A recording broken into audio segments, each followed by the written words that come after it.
MSc Part 2 Organic Chemistry Semester 3 Paper 1 Theoretical Organic Chemistry 1 Unit 1 Organic Reaction Mechanism.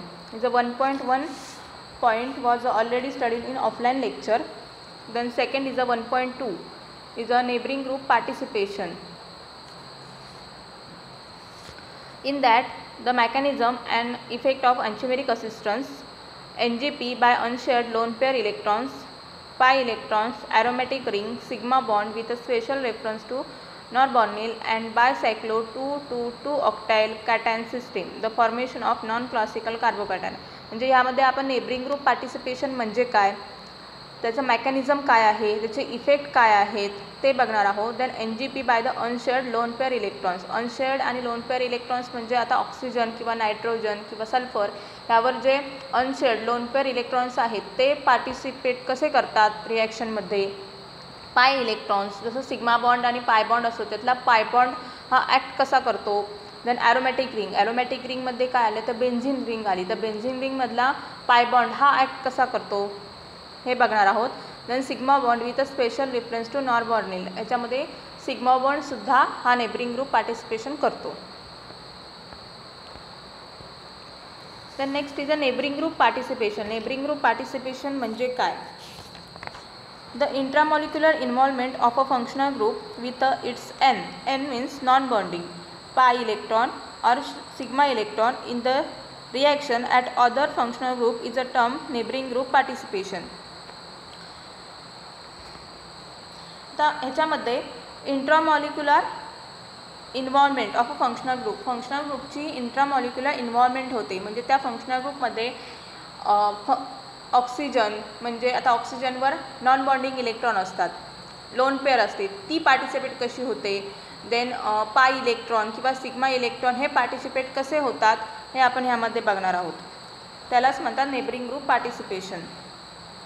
Neighbouring group interaction can occur before, during और after the rate determining step. Neighbouring group participation कधी होतं, rate determining स्टेपच्या आधी किंवा नंतर.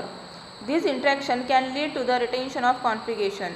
ह्या इंटरॅक्शनमुळे काय होतं, रिटेन्शन ऑफ कॉन्फिगरेशन आपल्याला मिळतं, ह्यामध्ये इन्व्हर्जन मिळत नाही.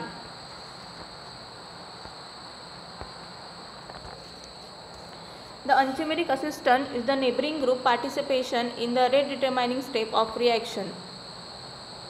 This assistant leads to and increase the reaction rate when compared to the model reaction where participation is absent. Enantiomeric assistant in the neighboring group participation ह्यामुळे काय होतं, रेट डिटर्माइनिंग स्टेप घडते आणि हा रेट डिटर्माइनिंग स्टेप म्हणजे ह्याचा रिॲक्शनचा ह्या neighbouring group पार्टिसिपेंटच्या रिॲक्शनचा rate जास्त असतो अदर दॅन जर आपण SN2 रिॲक्शन घेतली तर SN2 रिॲक्शनमध्ये डायरेक्ट अटॅक होतो आणि आपल्याला इन्व्हर्जन ऑफ प्रोडक्ट मिळतो. पण तर त्याचमध्ये द नेबरिंग ग्रुप पार्टिसिपेशनमध्ये एखादा असा ग्रुप की ज्याच्यावर लोन पेअर आहेत, पाय इलेक्ट्रॉन आहेत, सिग्मा इलेक्ट्रॉन आहेत आणि ते जर पहिल्यांदा ॲक्ट झाली तर त्याचा रेट हा अदर रिॲक्शनपेक्षा जास्त असतो. Then what is the neighboring group participation? When a molecule capable of undergoing SN reaction has a nucleophilic group present in the proper position for a backside attack, that is attack anti to the leaving group, both the kinetic and stereochemistry of SN reaction are strongly affected. The involvement of the nearby nucleophilic substitution in SN process is a term neighboring group participation. यामध्ये काय सांगितलं आहे, मॉलिक्यूलमध्ये एखादा nucleophilic group हा living ग्रुपच्या anti पोझिशनला हवा, opposite पोझिशनला हवा, तरच ती रिॲक्शन घडते. In the first step the neighbouring group attacking as a internal nucleophile. म्हणजे ह्याच्यामध्ये जो नेबरिंग ग्रुप आहे तो न्यूक्लिओफाईल म्हणून ॲक्ट करणार आहे, तर तो कुठला इंटरनल न्यूक्लिओफाईलच असणार आहे. Attack carbon at the reaction centre is a SN2 attack. SN2 attack जसा घडतो तसाच तो नेबरिंग ग्रुप हा इंटरनल अटॅकने अटॅक करणार आहे. And the leaving group is a lost to give a bridged intermediate. आणि लिव्हिंग ग्रुप लॉस्ट होतो आणि ब्रिजेड इंटरमिडिएट आपल्याला एक मिळतो. This it the attack is the second step by the external nucleophile and another ascend to attack and the internal nucleophile goes back to the where it come from. आणि second स्टेपला काय होतं, परत ascend to attack होतो, पण हा external nucleophile असतो. त्यामुळे काय होतो, पहिला जो असेंड टू अटॅक झाला आहे, जो नेबरिंग ग्रुपने केलेला आहे, तो परत पहिल्या ठिकाणी येतो. And the net result is 2 consecutive SN2 reaction leading to the retention of configuration at the reacting carbon. आणि तिथे काय होतं, SN2 रिॲक्शन घडून सुद्धा रिटेन्शन ऑफ प्रोडक्ट मिळतो. आपल्याला SN2 रिॲक्शन आपण घेतली आणि एकदाच जर अटॅक केला, SN2 रिॲक्शनमध्ये एकदाच अटॅक होतो, मग तो केला तर आपल्याला इन्व्हर्जन ऑफ प्रोडक्ट मिळतो. पण या रिॲक्शनमध्ये दोनदा SN2 अटॅक झाल्यामुळे आपल्याला रिटेन्शन ऑफ प्रोडक्ट मिळतो. आता इथे आपण एक्झाम्पल बघू शकतो. यामध्ये त्यांनी एक्स हा लिव्हिंग ग्रुप मानला आणि झेडवरती हा नेबरिंग ग्रुप मानला आहे. पण नेबरिंग ग्रुपमध्ये लोन पेअर दाखवलेले आहेत. त्या लोन पेअर काय करतो, नेबरिंग कार्बन जो आहे त्यावर अटॅक करतो आणि एक्स हा लिव्हिंग ग्रुप आहे तो लॉस्ट होतो. ही फर्स्ट स्टेप झाली. त्याच्यामध्ये आपल्याला ब्रिझेड इंटरमिडिएट मिळालेला आहे आणि एक्स हा लिव्हिंग ग्रुप आहे. नंतर सेकंड स्टेपला काय होतं, तो वाय हा एक एक्सटर्नल न्यूक्लिओफाईल आहे आणि तो जो एक्स ग्रुप लिव्हिंग झालेला आहे त्याच कार्बनवर तो अटॅक करतो. त्यामुळे काय होतं, आपल्याला रिटेन्शन ऑफ प्रोडक्ट मिळतो. The neighbouring group mechanism is 2 SN2 substitution is causing the inversion. The configuration at the stereocenter is retained. Then what type of group are generally expected to display neighboring group participation. म्हणजे असे कुठले group आहेत जे neighbouring group participation करू शकतात. त्यामध्ये आपण पहिल्यांदा बघू शकतो की SR सल्फरचा जो ग्रुप आहे त्यामध्ये सल्फरवर लोन पेअर असतात. मग त्या अनशेअर्ड लोन पेअर ज्या आहेत त्या अटॅक करून लिव्हिंग ग्रुप बाहेर काढू शकतात. किंवा नायट्रोजनवर सुद्धा एक लोन पेअर असते, ते सुद्धा नेबरिंग ग्रुप पार्टिसिपेशन करू शकतात. देन ऑक्सिजनवर सुद्धा लोन पेअर असतात, 2 लोन पेअर, त्यातली एक lone pair neighbouring group participation करते. देन ब्रोमीन हलाइडवर सुद्धा लोन पेअर असतात, त्यामध्ये 3 लोन पेअर असते, त्यातली एक लोन पेअर ही लिव्हिंग ग्रुप पार्टिसिपेशन करते. देन सेकंड इज कार्बोनिल दाखवलं आहे. कार्बोनिल नाही, C डबल बॉन्ड C आहे. त्यामध्ये C डबल बॉन्ड C एक सिग्मा बॉन्ड आहे, एक पाय बॉन्ड आहे. त्यामधला जो एक पाय बॉन्ड आहे तो नेबरिंग ग्रुप पार्टिसिपेशन करतो. आणि लास्टमध्ये आपण बघतो की एक ॲरोमॅटिक रिंग आहे, म्हणजे बेन्झिन रिंग, ती सुद्धा नेबरिंग ग्रुप पार्टिसिपेशन करते. The any group which has a lone pair और द पाय electrons of a double bond is situated properly for the backside displacement of the living group at the another carbon. Thus the conformation plays an important role in a neighboring group participation. Okay, आता आपण 1 by 1 example बघूया. Firstly NGP by the अनशेअर्ड किंवा lone pair of electrons कसं होतं ते आपण बघणार आहोत. त्यामध्ये 2 bromo propanoic acid into the lactic acid conversion होत आहे. यामध्ये in this reaction when carried out in the presence of Ag2O and the low concentration of a hydroxide ion however occurs with the retention of conjugation.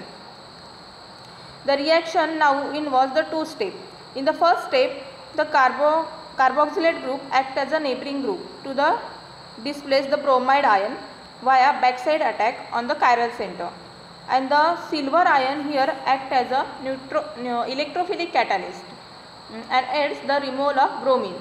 In the second step, the alpha lactone is attacked by the water molecule.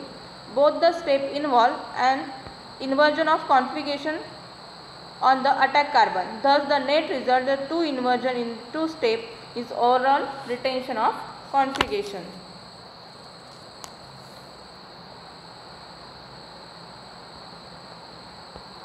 म्हणजे यामध्ये आपण बघितलं तर ऑक्सिजनची जी अनशेअर्ड lone pair electron आहेत ते neighbouring कार्बनवर attack होतात ब्रोमीनला जो इलेक्ट्रोफिलिक कॅटॅलिस्ट लागलेला आहे त्यामुळे ब्रोमीन हा leaving group good leaving group होतो आणि ब्रोमीन ॲज अ लॉस्ट होतो AgBrमध्ये.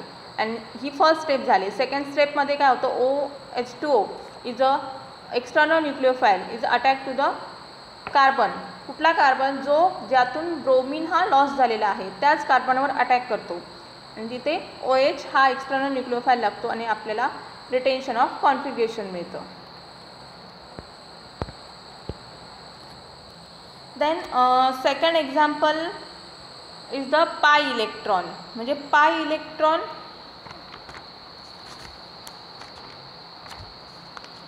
याच्यामध्ये पाय इलेक्ट्रॉन नेबरिंग ग्रुप पार्टिसिपेशन कसं करतात ते आपण बघूया.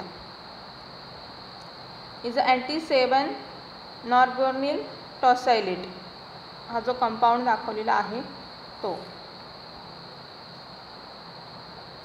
The fastest rate of acidolysis of anti-tosylate is compared to prove the removal of the tosyl group with strong enantiomeric assistance by the double bond. The non-classical carbocation, that is the bridged ion, can only react with the acetate ion from the side opposite to the neighboring group with a retention of configuration. In syn isomer,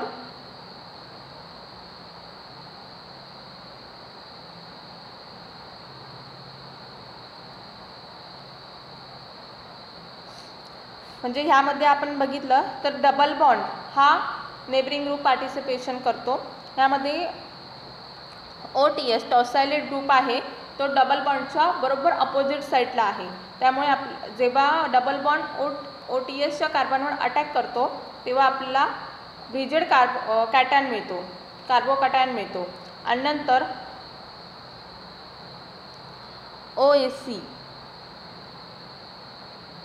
acetate group हा जिथून टॉसाइड group निघून गेला आहे ती त्याच कार्बनवर attack करतो आणि आपल्याला रिटेन्शन ऑफ प्रोडक्ट मिळतं. इज अ अँटी ॲसिटेट हा प्रोडक्ट मिळतो. हे झालं पाय बॉन्डचं उदाहरण example. Then third is a aromatic ring. Aromatic ring neighbouring group participation कसं करतात ते आपण बघू. यामध्ये ॲरोमॅटिक रिंग म्हणजे बेन्झिन रिंग. बेन्झिन रिंगमध्ये 3 डबल बॉन्ड असतात म्हणजे 6 पाय ऑफ इलेक्ट्रॉन असतात.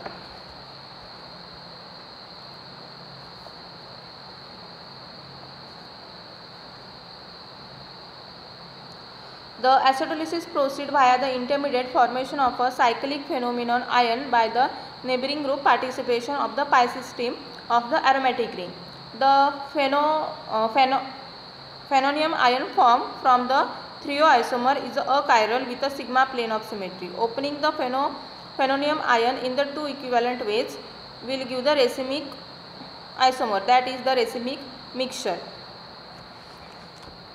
म्हणजे यामध्ये हा ॲरोमॅटिक रिंग जी दाखवली आहे त्यामधला डबल बॉन्ड जो आहे तो डबल बॉन्ड हा 3-phenyl-2-butyl टॉसायलेट मधला टॉसायलेटचा जो कार्बन आहे त्यावर अटॅक करतो आणि OTS ग्रुप हा लिव्हिंग ग्रुप असल्यामुळे हा इथून लॉस्ट होतो. मग इथे आपल्याला फेनोनियम आयन जो इंटरमिडिएट मिळतो आणि ह्यामध्ये आपल्याला रेसिमिक मिक्सचर मिळतं.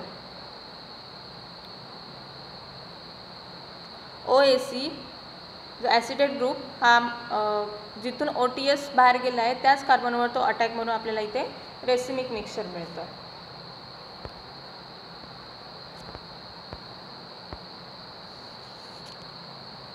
Then sigma bond with a special reference to norbornyl. आता आपण sigma bond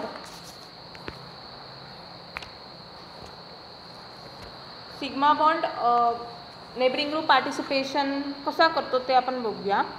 in exoisomer is a exobrosylate is exoisomer the 1,6 sigma bond is suitably located to the act as a neighboring group to lead enantiomer assistance via backside attack to give the directly a non-classical carbocation, which is more stable than the carbocation form initially in case of a endoisomer. The endoisomer on the other hand, the first gives the carbocation and which is subsequently form the same non-classical carbocation.